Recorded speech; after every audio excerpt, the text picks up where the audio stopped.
Je vais partager avec vous une méthode simple pour avoir des tonnes d'idées de business. Quelle est cette méthode? Elle est toute simple. Est-ce que ça vous arrive parfois de râler quand vous avez l'impression qu'il manque quelque chose dans un service ou qu'il y a quelque chose que vous devez faire qui est vraiment casse-pied et que vous aimeriez qu'il y ait une entreprise qui se charge de ça pour vous ou qui propose un service qui soit un peu mieux?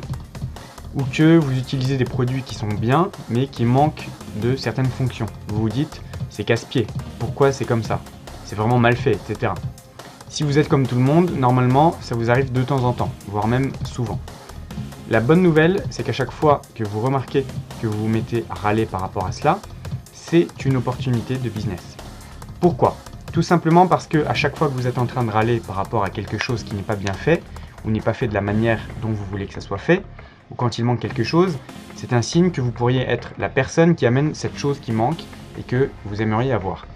Parce que si vous êtes en train de râler, il est très probable qu'il y ait d'autres personnes qui sont en train de râler en ce moment même, exactement par rapport à cette même carence. Et finalement, ce qui distingue l'entrepreneur des autres, c'est qu'il râle comme tout le monde parce qu'il est humain. Mais de temps en temps, il se dit « et si c'est moi qui résolvais ce problème qui fait râler tout le monde ?» plutôt que de simplement s'asseoir en attendant que quelqu'un le fasse pour lui. L'entrepreneur sait se rendre compte que c'est une opportunité de business pour lui. Il y a des tas d'affaires qui ont été créées à partir de cette constatation qu'il y avait un manque dans un secteur particulier. Prenons un exemple. Vous allez déménager à Shanghai et il faut que vous vendiez votre voiture parce qu'à Shanghai, c'est complètement inutile. Vous êtes assez pressé de déménager et c'est un peu casse-pied de vendre une voiture à un particulier. Souvent, il demande à faire des essais, par exemple. Ça peut prendre du temps et vous n'avez pas le temps. Vous vous disiez, zut, les concessionnaires ne prennent pas les voitures, sauf si on rachète une voiture derrière. Et ça m'embête. Et or, depuis quelques années, il y a des sociétés qui sont apparues pour racheter des voitures d'occasion sans demander en contrepartie que vous rachetiez une voiture chez un concessionnaire.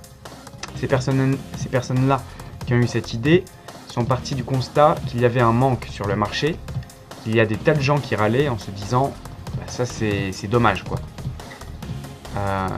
Vous, si vous avez envie de vendre votre voiture maintenant, vous ne pouvez pas en racheter une. Comment faire? Eux se sont dit c'est moi qui vais apporter la solution. C'est pas un truc miracle parce que c'est super rapide. C'est un professionnel. Vous n'avez pas besoin de faire des contrôles techniques et tout ça. Les démarches sont très simplifiées. Apparemment, vous pouvez être réglé en même pas une journée. Par contre, l'inconvénient, c'est qu'on vous rachète votre véhicule à un prix largement inférieur à celui du marché. Voilà une idée de business qui est née d'une constatation d'un manque, d'une frustration chez beaucoup de personnes. Par exemple, vous n'avez pas l'argent pour louer des appartements sur Airbnb. Il y a des sites comme House Exchange qui font des échanges d'appartements, mais il faut trouver quelqu'un qui veut l'appartement dans la ville où vous êtes et qui, lui, habite dans la ville où vous voulez aller. C'est du troc et c'est assez compliqué quand on n'habite pas des villes comme Paris qui sont très demandées. Donc vous vous dites, il y a une frustration, je vais créer un service d'échange mais avec une monnaie virtuelle qui va permettre de remplacer le troc et de faciliter les échanges.